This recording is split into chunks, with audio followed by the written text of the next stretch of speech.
नमस्कार दोस्तों, माई repair team में एक बार फिर से आपका स्वागत है। अगर आप भी जियो का फ़ोन रिपेयर करते हैं और आपको इसकी चार्जिंग बनाने में कोई भी प्रॉब्लम आती है तो इस वीडियो को देखने के बाद आपको अब से कोई भी प्रॉब्लम नहीं आएगी। हम इस वीडियो में आपको बताएंगे कि अगर आपके पास जियो का कोई भी फ़ोन चार्जिंग की प्रॉब्लम में आता है तो उसको स्टेप बाय स्टेप किस तरीके से रिपेयर करना होता है, कौन सी सप्लाई किस IC से होकर कहाँ जाती है।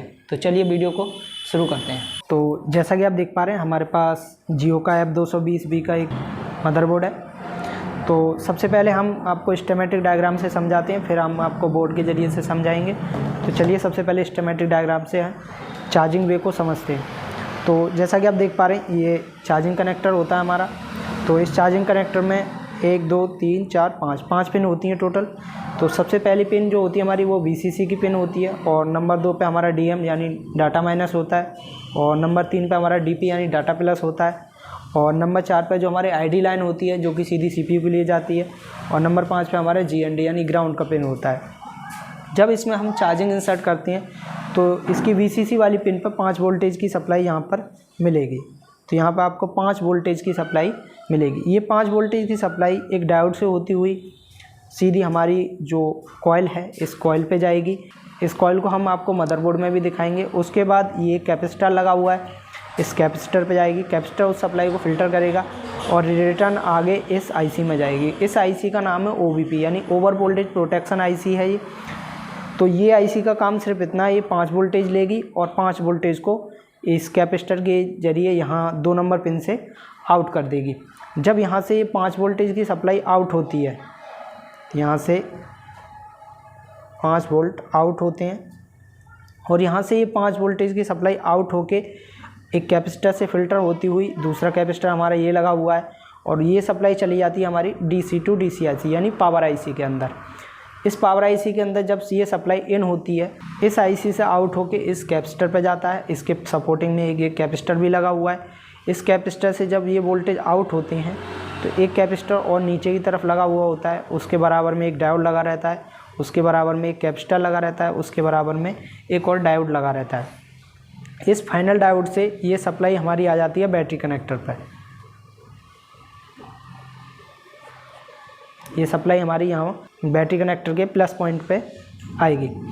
तो इस तरीके से हम जियो के F220 का जो मॉडल आता है उसकी चार्जिंग बना सकते हैं। तो चलिए इसी सप्लाई को हम बोर्ड में देखते हैं और देखते हैं कि कौन सा कंपोनेंट कहाँ पे लगा हुआ है। तो जैसा कि आप देख पा रहे हैं ये हमारे पास जियो F220 का मदरबोर्ड है। यहाँ पे देख सकते हैं ये चार्जिंग जैक लगा हुआ है।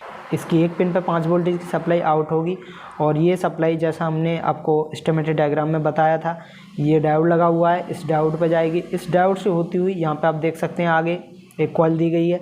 इस कॉइल के एक सिरे से इन होकर दूसरे सिरे से आउट होगी। कभी कभी रेयर केस में ऐसा होता है कि ये कॉइल ओपन हो जाती है, इसके एक पिन पे सप्लाई आती तो है बट आउट नहीं होती। तो इसकी जगह बहुत सारे लोग जंपर लगा देते हैं। तो जंपर बेस्ट काम नहीं करता है। हो सके तो यहाँ पर इस कॉइल को ही किसी दूसरे मदरबोर्ड से रिप्लेस कर सकते हैं। उसके ऊपर आप देख सकते हैं यहाँ पे एक कैपेसिटर लगा हुआ है। इस कैपेसिटर से ये सप्लाई फ़िल्टर होती है, और उसके बाद यहाँ पे एक छोटी सी ये IC दी गई है। इसी IC को हम OVP IC बोलते हैं। इस IC से जब वोल्टेज आउट होता है तो ये जाता है इस कैपेसिटर पर, और इस कैपेसिटर से जो वोल्टेज निकलता है तो यहाँ पे आपको एक कैपेसिटर मिलेगा। इस शील्ड के नीचे कैपेसिटर है, मैं आपको दिखाने की कोशिश करता हूँ।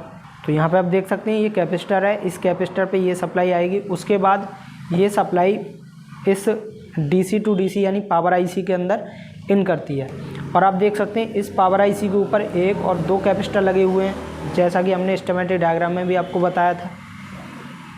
इस कैपेसिटर पे ये सप्लाई आउट होती है, और इस कैपेसिटर से आउट होके ये सप्लाई हमारी आप देख सकते हैं यहाँ पे एक कैपेसिटर ये लगा हुआ है, इसके बराबर में एक डायोड लगा हुआ है, एक कैपेसिटर छोटा सा ये लगा हुआ है, उसके बराबर में एक डायोड ये लगा हुआ है, और उसके बाद ये सप्लाई इस बैटरी कनेक्टर के पॉजिटिव पर आ जाएगी।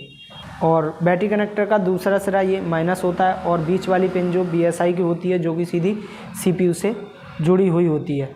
तो इस तरीके से आप किसी भी जियो फ़ोन का चार्जिंग सप्लाई बना सकते हैं बहुत ही ईजी वे में।